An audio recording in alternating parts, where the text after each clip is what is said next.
I think I don't look like a traditional, like what you think of as a business person or an entrepreneur. Like I'm Black, I'm queer, I got a lot of like others, I'm a woman. And so it's useful sometimes for me to like walk in the room and like drop some accolades on the table to like move the conversation to be like, we're not gonna underestimate me and like, let's get going with the meeting now. If you were going to not take me seriously, like now we've moved Now to you don't have to. Now you just know that you should. I have helped you out. Yeah. And you now can we can proceed with the conversation. You know, they say women shouldn't be bossy. We're out here reclaiming that word. What's so wrong with being the boss? Bossy. Okay, so I'm excited because today we're going to talk about the Forbes 30 under 30 list, like all of these lists that you can be on to get accolades for being an amazing business person and entrepreneur. We're going to talk about the list. That's right. We're going to talk about the process of getting nominated. We're going to talk about why these lists are controversial, the benefits of being on them beyond just boosting your ego, which is what I'm primarily concerned with, if I'm being honest. And then also using your ego productively to drive your business forward. Ego has a very negative connotation, so I think we're going to talk about, is there a positive spin? Is there a productive spin that we can put on ego? So Tara, you've been on the Forbes 30 under 30 list, so I would love if we could start by talking about just your experience of getting nominated, because it's kind of a black box. Interesting. What does black box mean? Like you can't see how it works? Yeah, like I think there's a lot of confusion and a lot of kind of questions in this arena of like, how does someone get on it? I know whenever I see people talking about it on Reddit, it's like, oh, well, it's just pay to play. People are just paying to get on the list.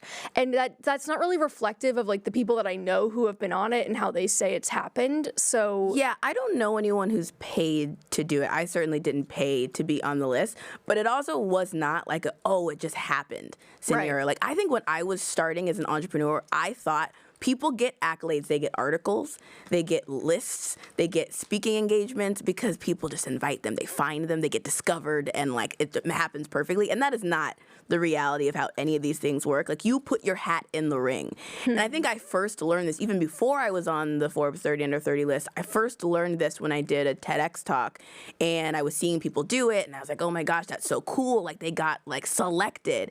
And I realized like, oh no, they just went to the website and they like submitted their talk. Like that's how you got on to, that's how you get things. That's interesting. I didn't know that either about TED. Yeah. That you just submit your talk. So TEDx is certainly like that. Yeah. And so I submitted my talk and then I found the organizer and I sent them an email. I was direct. I did a thing. And so with Forbes 30 under 30, I remember like I was year after year seeing all of my friends on the list. And I was just like starting to feel worse and worse about myself. That's where I was. I remember even like, because at the same time too, some people that I knew were on cover of Black Enterprise. Like it was just like everywhere. Like all of my friends were on all the magazines and I was not on many. And that's actually not true. I was on some, maybe I just wasn't on the cover. I wasn't on the Forbes 30 under 30 list. So I was like, there were some articles being written about me. I then was like, okay, by the time I got 29, okay, by the time I got 29. That's where we're at now, people. Time You're 29? is ticking. Yep. Okay, yeah. So I was like, all right, what you gonna do about it, girl? What you gonna do? Are you gonna do a thing? And I know that like you can go look publicly on the website. You can nominate yourself. That's a thing that you can do. And so I was like, all right, time for a courage activity. Sometimes I do these like courage activities where I like take a thing I'm terrified to do, sit down, close your eyes, do it. Just like do a spurt. And so I made a list of the people that I knew who were on the list, because you can nominate yourself or you can have other people nominate you. Okay. So I was planning to nominate myself. That was like part of my courage activity, just like throw your hat in the ring. And also I was going to have other people nominate me. So I made a list, and the list was actually pretty long. Like there were at least 10 people I knew that had been on this list. So you're just going back through old Forbes 30 under 30 lists. Page by page. Who do I know here? Yep. Who could I reach out to? Who do I know? Yep. Okay. And is that a big piece of it, of getting nominated by former people who received the award? 100%. Okay. 100%. So if you can be nominated by someone who's on the list, if you know someone, it makes a huge, huge difference. In fact, every year I get an email now that I'm on the list that says like, who do you want to nominate? Who do you know? And it's an active outreach thing for alumni to like nominate people. So like that's part of the machine and how it works. So what I did was I sent emails to these people, and I printed out the email that I wrote. So like if you guys want the playbook, what did you say? What exactly said? Okay, so this email I'm particularly looking at is to Wade Foster. He's the CEO of Zapier. He's like a mentor and friend. Wow. And so it says, "Hi Wade, I'd love 15 minutes of your help this week. Forbes has opened nominations for their 30 under 30 list. I've learned in my career that the best thing to do is put your hat in the ring, quote unquote. I'd love to be on the list this year, ... So this is me doing that, exclamation point, all the like cute, doing the most. I remember seeing you on the list in 2017 and being so inspired. Would you be willing to submit a nomination for me this weekend on or before August 26th? Link to submit, here's the link." Okay. And did you have to give them any other information? Because I imagine this it's like when someone asks you to write a recommendation letter. Yeah. And you're like, yeah, and sometimes people will be like, "Oh, I'll just write it for you and you can sign it," or "I'll give you bullet points and messaging that you can use," so that I'm not basically giving you a chore. I'm not giving you homework. Yeah, or like when someone asks you to introduce you to someone and you don't offer to like write the email for them that they can like modify. I think that's so rude, by the way. I think that's like an ultimate like business no. I've learned that in the last year, actually, and I'm kind of embarrassed now for all the times that I've... You were just like, introduce me, you do all the work. Yeah. Or like, "Hey, would you mind?" Yeah. So like by the way, the answer to that is like, would you introduce me? I'll send you the email that you can forward. I'll send you a forwardable, right? Forwardable email. So definitely I did that. So underneath the email, I have like information you'll need, : and then I wrote all the, I went through the application and all the questions and wrote answers to all of them for him so you can like copy and paste. Third person bragging montage. I love it. Third person bragging montage, but I was like, girl, you gonna feel bad for yourself some more for not being on this list? Or are you gonna do it? Yeah. What you gonna do? So you said that you reached out to multiple people. We've kind of already confirmed that getting nominated by people who are on the list is a really strategic and strong way. Do you think that there's a tipping point where it starts to feel spammy? I have heard from other people that like you don't want too many people to nominate you because then you look thirsty and it's like obvious. Yeah. So was that your experience? Do you have a memory of like how many people nominated you? I don't know how many people nominated me. I know how many people I asked. Okay. But let's just assume that a fraction of the people that you ask are going to actually do the thing. Yeah. They're going to remember, oops, sorry, I forgot. Like, this is not a high priority thing for someone to do. So I think I asked more people than I expected to do it. Okay. I think I probably asked most of my list. Wow, and like half the people like didn't reply to me, and some people replied, and I bet like half of those people actually remembered to do it by the deadline. So I don't know that and this is sort of like kind of like sales, right? It's like a numbers game. So I don't really know that I was worried about too many people. Okay. I was worried about making sure that like I talked to everybody that I could, and it's not like I knew like a million people on the list. Like I think I knew a lot, and I wasn't really worried about that.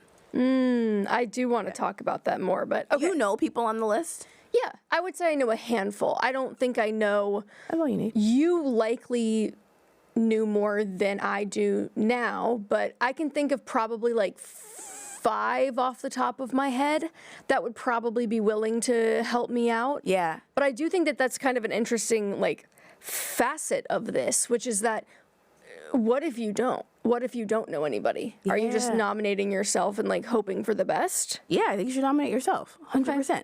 I also think it's worthwhile to like do a plan in advance strategy. Like you can go meet people who are on the list and go like reach out to them, befriend them, contact them, like have like conversations with them. Like I reach out to people on LinkedIn that I'm interested in meeting and talking to frequently. Yeah. I'm not saying, can I pick your brain, which is like the world's worst thing you could possibly say to a business person or someone like that. But yeah, so I think if you don't know anyone, you nominate yourself. But I think that Forbes 30 under 30 is a game of who you know. So if you are not willing to play the who you know game and go get yourself in some of the rooms of people that you might have relationships with, then you're not there's no point in being on the list. This is not a meritocracy list. That is not what the game is at all. This is a how well did you play the people you know and are in the room with game. It kind of reminds me of the way people talk about getting an MBA. It's like, it's not about getting straight A's. You're there to network, or you're like, the whole value of it is in the people that you're going to meet. But do you think that it's worth it then? If it's not a meritocracy, if it's just kind of about who you know, if it's just an accolade, then like, what value has it given to you now? I think it's worth it to people. It has high value perception for people who are not on the list. And once you're on the list, no one cares. Okay. Like, it kind of occurs to me, like I went to an Ivy League school, I went to Columbia, like there's a kind of like a culture underlining, like a lot of people get like really like rah-rah about their school. There's kind of like this underlining, like, we don't rah. At the Ivies. We're just chill about it. You don't rah about it. You just kind of play it cool. And so, like, no one who's on Forbes 30 Under 30 is talking to other people on Forbes 30 Under 30 and, like, riling up about, like, oh, yeah, me too. Like, that's not really a thing. But people who are not on the list are very impressed by it. And I think it works well for me, particularly, like, around that time in my career, too. Like, it worked to help.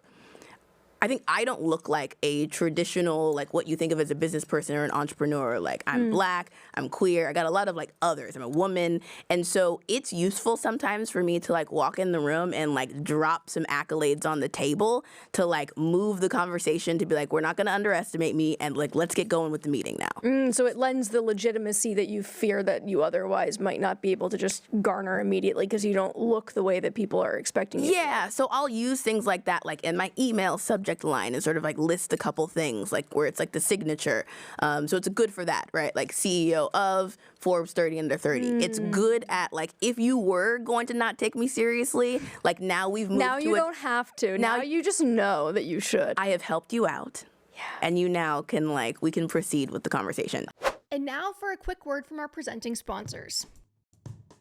An office space should inspire you, and you can't do your best work unless your office is outfitted and equipped. That's where Walmart Business comes in. They've got everything you need to set your workplace up for success and help you build your empire.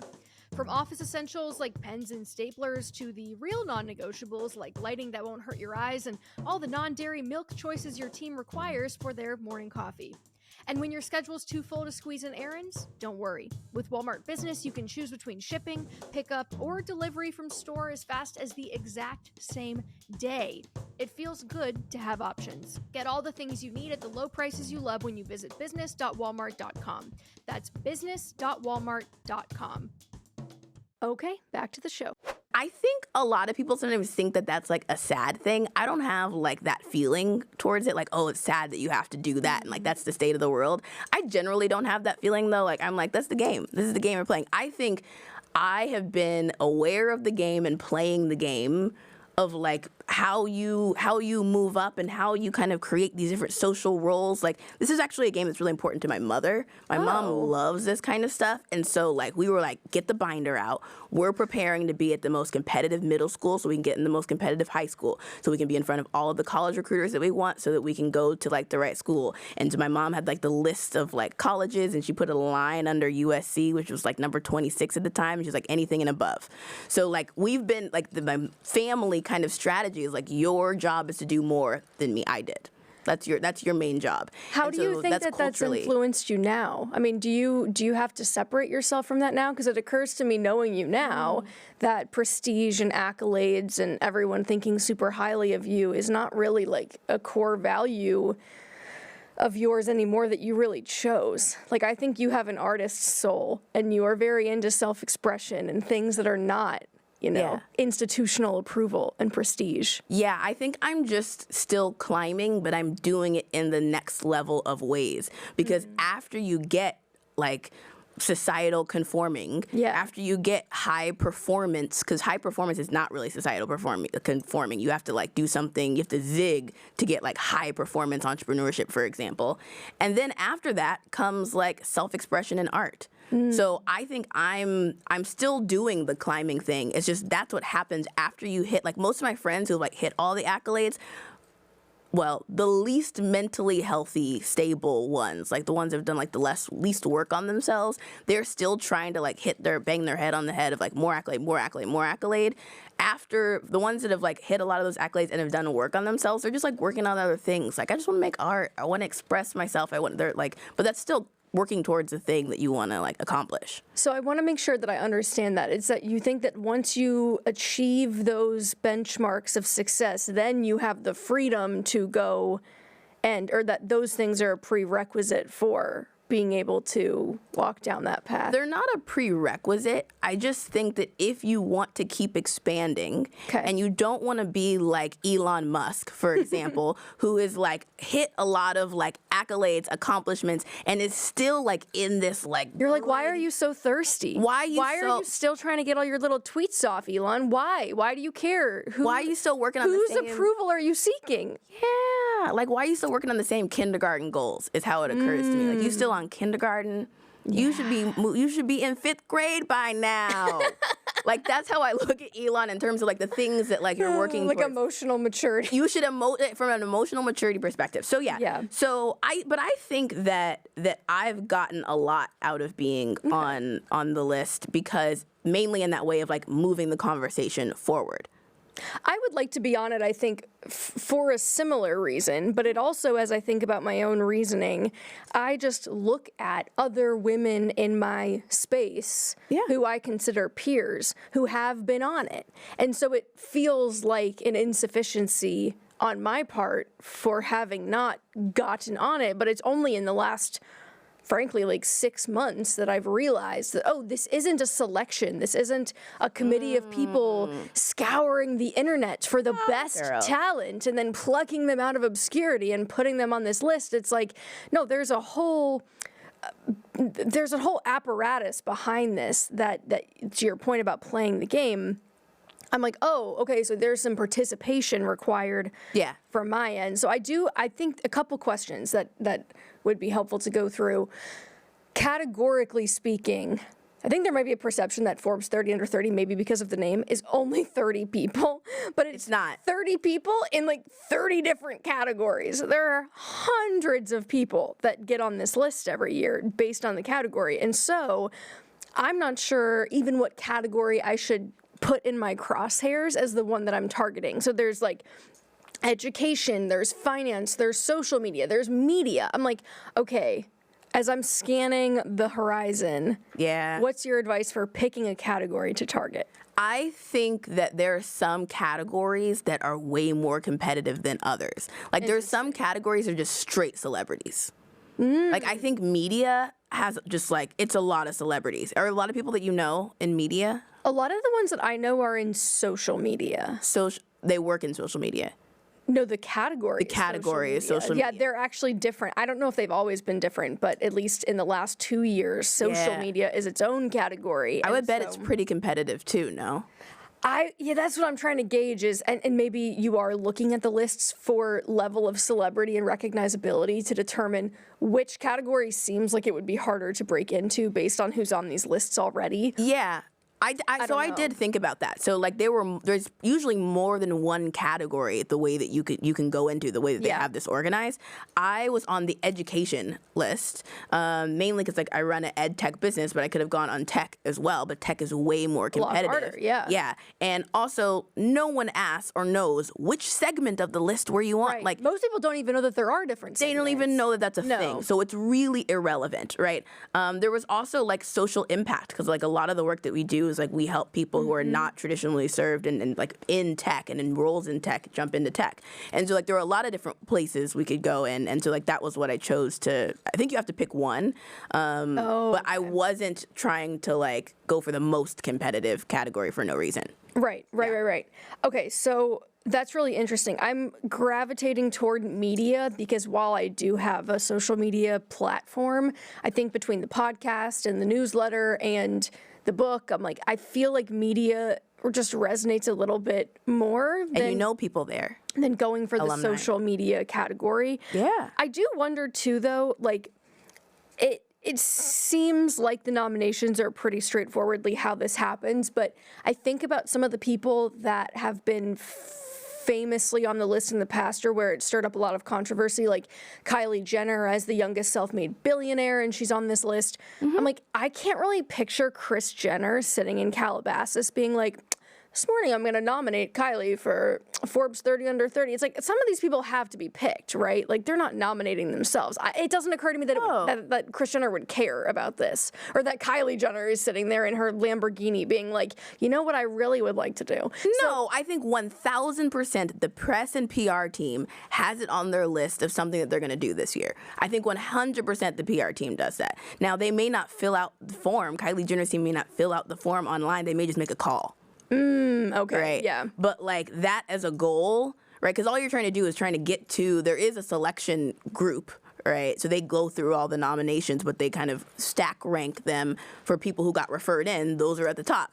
So you can get at the top, I'm sure, with a phone call. That's probably a next level of that game. I don't have that phone call access, but I did have people to ask. The PR team. The PR, yeah. But I think a lot of people's PR teams, like even folks that we probably know, entrepreneurs that we know, their PR teams do it too. Yeah. Yeah. I've had to have those connections who like know the editors at Forbes magazine who they can call. There's another list like this, Forbes top creators list. That one's new, and that one's only about creators, content creators.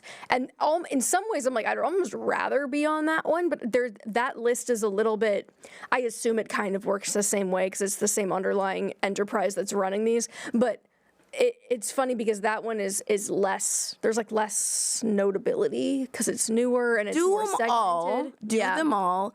Land what lands, put them all in your bio. Like, you might as well. Like, I think part of the experience that you're seeking, that maybe you don't even know that you're seeking, is like this experience of getting on all the lists and being like, oh, this was it? Yeah. And I think that's an important experience for you to have in your own growth. And like as we know, a lot of entrepreneurs who are really accomplished, like a lot of entrepreneurs who are listening to this right now, they're also really accomplished. Like part of the experience is like the goal that you had, there's like a past you who like the life you live right now, this was their goal. And then there's another goal, and then there's another goal, and at some point you kind of realize like, oh wait, what am like I chasing? Yeah, it's not about like the consecutive goals, but you have to chase consecutive goals to have that moment to like, wait a minute.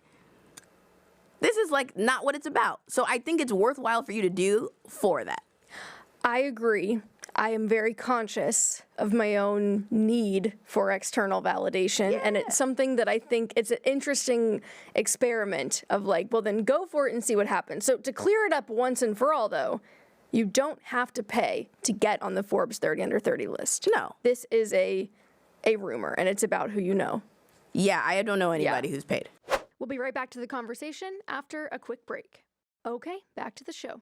In some ways, do you think that this is, I mean, a lot of the world is nepotism, but does this also in some ways feel like that to you? Because I think I look at these lists now, even just knowing this, and I'm a little less impressed by them because now I know the machinery underneath works. And I'm like, oh, so you weren't plucked from obscurity by some editor who thought your work was really good. You just knew 4 people that were on it last year. Who's plucked from obscurity by some, like, that's not really how most things work at all. I know, and I think that's an important revelation to have if you are an external validation seeker. Yeah. Of like, it's not a meritocracy. Yes, but this is why these lists, is what I was saying earlier, is that these lists, it's useful because other people think it's good, people who are not on the list think it's so cool, and it really only works for people who are not on the list. If I say Forbes 30 under 30 to someone who's on the 30 under 30 list, it's kind of whack.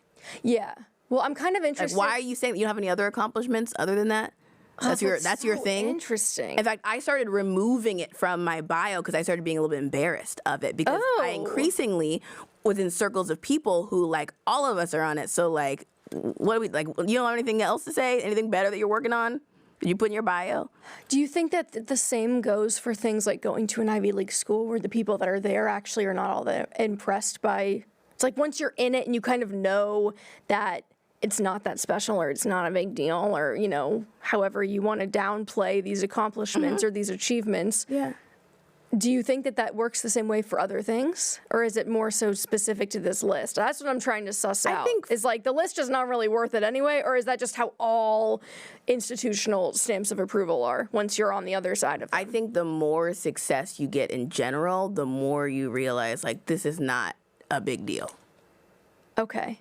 Okay, well, tell us in the YouTube comments. I'm curious what y'all think, if this strikes you as nepotism, or if you're like, nah, that's just kind of how the world works, and this is just indicative of how the world works. So yes, you may not have to pay to play, but or both. It's nepotism and it's how the world works. Exactly. So I guess tell me what you think. So I do think that that there's an interesting. Okay, so we'll get a little meta here and zoom out to what Forbes as a business is doing with this list and how this is serving them. Yes. So pretty traditional media play here. The way that they are monetized, they make advertising revenue, they have subscription revenue, and then they have brand extensions. So taking that brand into real life, think like brand licensing, think conferences, things of that nature. And so it sounds like they are projecting that their subscription revenue is going to slow down over the next couple of years. I'm not sure what's informing them of that projection. Well, they're a magazine company, right? Like, I love magazines, so every time I go to the airport, I buy at least 10 magazines. I love magazines.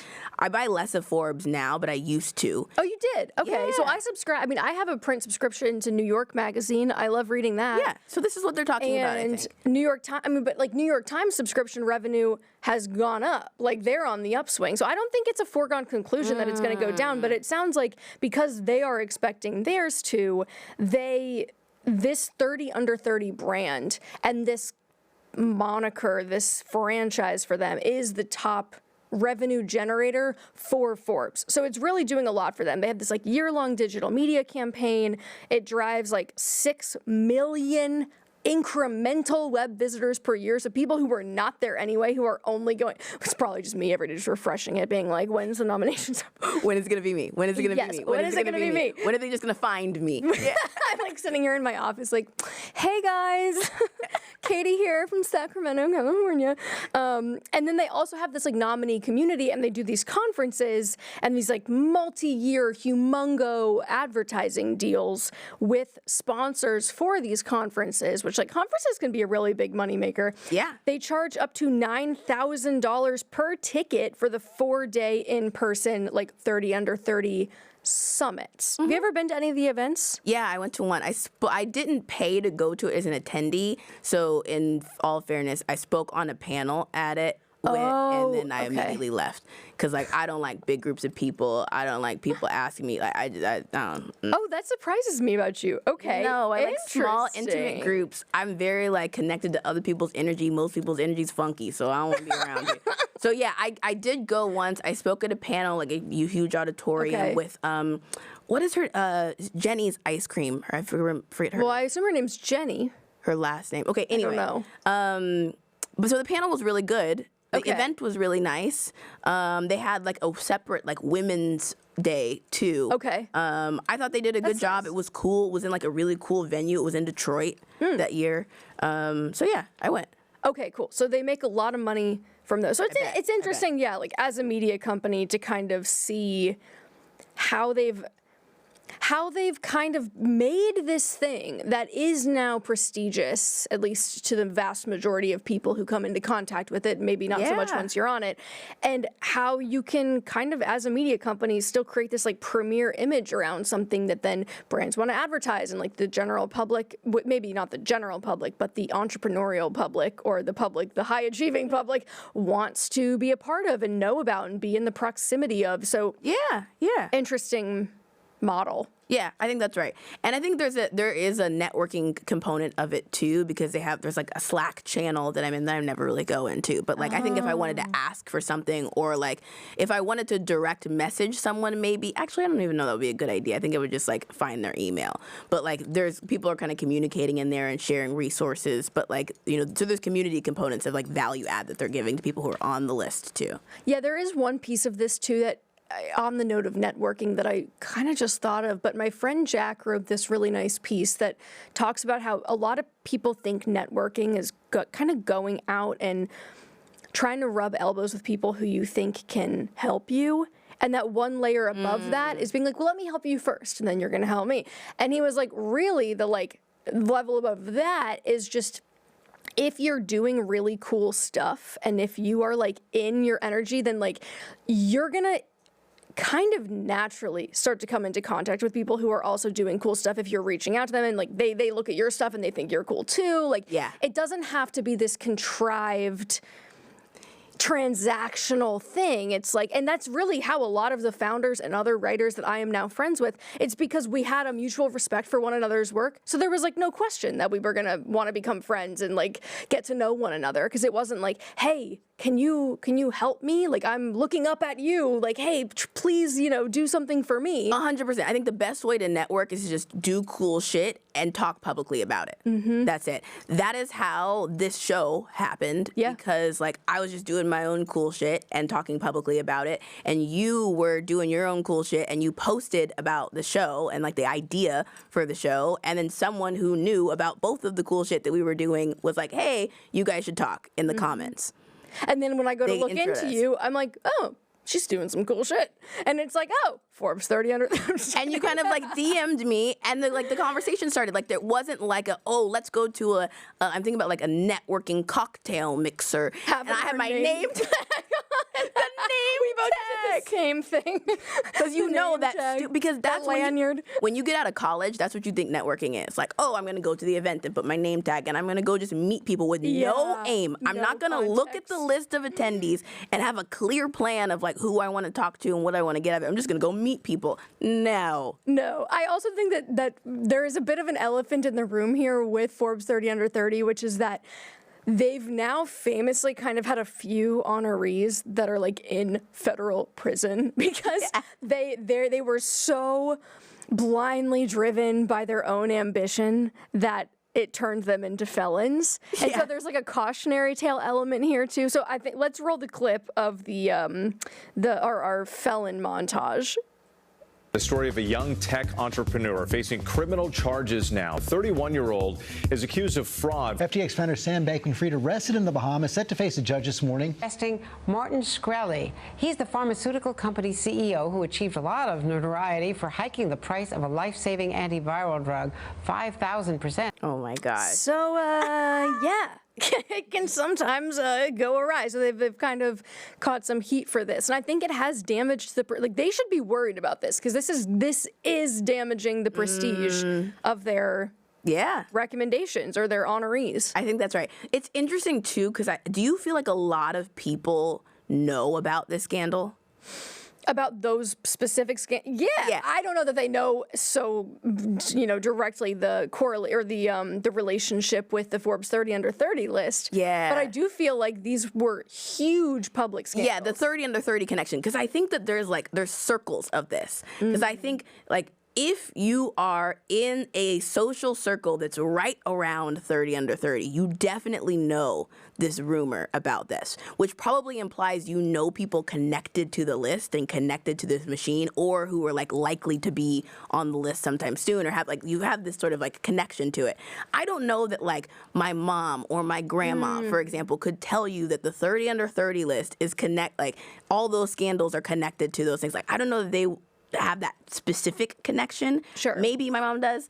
But yeah, so this really kind of bubbled up pretty significantly in 2023. So Forbes came out with an article revoking the alumni privileges of all those people we just talked about, and had this hall of shame really of Forbes 30 under 30. And so they've really sort of acknowledged that they've had some regrets about this. And, it's kind of an issue. We are sorry. Yeah. But it's interesting to me. What's interesting to me about this is I think there is a correlation between the ego of wanting to be on a list, wanting to have accomplishments of it, and then kind of flying a little bit too close to the sun. Yeah, a little Icarus. A little Icarus moment, right? Those are the same addictive personality traits that are needed for entrepreneurship, because it's hard to do entrepreneurship when you don't have a little bit of that addictive personality, right? Yeah. And so, or a little of that crazy, a little bit of that Delulu lemon, as you call it. I learned this from you. A little Delulu delusional.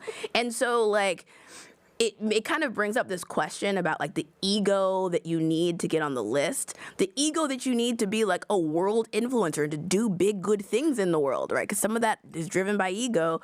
Like, is it bad? Is it good? Like, where's the line? Like, it kind of like brings up this question. I agree. I think it's a fascinating topic too, as it pertains to ego and also how it pertains to the idea that the things that are going to enable you to achieve the most or to even achieve and accomplish are verbs that I don't love using here, but to expand the most, we'll say, are often also, there's a darker side of all of that. Every good trait that you have has like an equal and opposite. Yeah. It's probably very closely connected to what you would consider your worst qualities. They're usually on the different sides of the same coin. So I'm curious, with ego specifically for you, as someone who's been on the list, who wanted to be on the list, who made a concerted effort to get on the list, how do you feel like you use ego productively? How do you make sure that you're not ending up as a cautionary tale of someone who took it way too far? Or the other way, take it way too far. Like, I feel like over the years, I've developed less and less ego. Like, I think, like, I saw this quote, like, as the soul expands, like, the ego shrinks, right? I was having a conversation with my friend Danny, and we were talking about how, like, dang, remember when we had so much more ego and, like, business was so much easier? We had so much more ego. Because, like, the willingness to sit down and crank out some work that you don't really want to do because you might get an accolade for it. You might hit that revenue number, and everybody knows you hit that revenue number. You might get on that list. You might get the accolade. Your friends and family will be so proud. Like, that was a driving motivator. Yeah. And I think the less I care about that, the harder it becomes to get through stuff that I'm not really excited about. I'm like, why are we doing that? Yeah. I would argue, though, that that's a good thing. I think that that's actually quite productive to get to that place. Like, that's where I think it transcends to healthy self-esteem, which is how I prefer to conceptualize of it, because I also have this idea of ego as something that's maybe a little, I mean, even if you look at like the Freudian definition of these things, it's a little bit, it's not truly who you are. It's like this, it's something kind of separate and apart from your true self. And I think the highs and lows of public opinion can be a real roller coaster, because the highs will feel so unbelievably euphoric when you feel like you're on top of it and people love what you're doing and you're just crushing it. But the lows are very deep valleys of despair, where if you are feeling as though you're kind of clocking L after L after L, they're very high. And so I think finding some sort of baseline is important. And for me, the only thing that really helps is only seeking respect from people that I respect. So if I receive a glowing, lovely review and it's anonymous and I don't know anything about this person, I want to sit there and feel it for a second and be like, let it resonate. But I don't want to take it to heart so much that the next time I get an anonymous negative review, that it just has the power to yank me down into the depths and make me question everything I've ever done. So I think now, years in, I think about art and what I'm making and my work as the most important thing is that I am proud of it and that I love it and that it feels really good to me. Yeah. And I almost can't care about the outcome after that. I can't care how it's received. I hope people like it because I'm still a human and I want people to like what I do. But if something really doesn't land for somebody, that has to be okay. It cannot be, other people's perceptions of what I'm doing cannot be the thing that gives me my self-esteem. Yeah. That's a losing proposition. Yeah. I think the tricky part here, because like this is something that I think about too. Actually, I'm going to use that framing that you just came up with, which was like, if I respect their opinion, that's when I'm going to like care, positive or negative about their opinion. That's actually, I'm going to use that because sometimes, for example, like on our show, people will get really like up in arms about like an extravagant outfit that I wear. Oh. And like sometimes I feel kind of bummed about it. And then I'm like, oh, wait. They just don't have access to art. They don't have reference points for art. So they're thinking they don't get it. They're like, everything should be functional. And like, if everything should be functional, then my outfits are just like really terrible. Like, I agree with that. But that's not necessarily an opinion that, like, I'm like, oh, I really, like, respect that person's opinion and how they see the world. Maybe I respect it, but it's totally different. Yeah, Greg47986 on YouTube. You mean you're not upset that Greg46798 doesn't like your But fit? for a minute, it's hard. Oh, 'cause, like, absolutely. you see those things. I know. It is hard. Also love to hear if you're willing to chat in the comments section of YouTube with us. Do you have a personal aspiration of being on a list? It doesn't have to be like 30 under 30. There's all kinds of other lists. Someone has a 40 under 40 list. It is. Is that also Forbes? Or No, it's not Forbes. There's other lists. There's the Inc. 5,000. Fortune has one. There's the Inc. 5,000 fastest growing companies list. Like every magazine and like sort of business media company like that kind of has one. Yeah. And I think superficiality aside, I think the legitimacy that you noted as maybe a woman of color, someone who feels like they are other in some sense from this kind of white male archetype. Yeah. I do think that it does lend some validity and legitimacy that does stair-step you beyond maybe those doubts and insecurities that someone might have when first interfacing with you, you know, unfairly so. But I think that that's actually a super valid point. So we're going to call it there. This is a wrap for this week's episode of Bossy, but I hope you enjoyed this deep dive into the Forbes 30 under 30 list. And maybe Tara will nominate me after this episode. Of course. You better write that email for me, though. I'm going to write that. Well, now that I've learned that that's something I should be doing, I will be doing that. Thank you.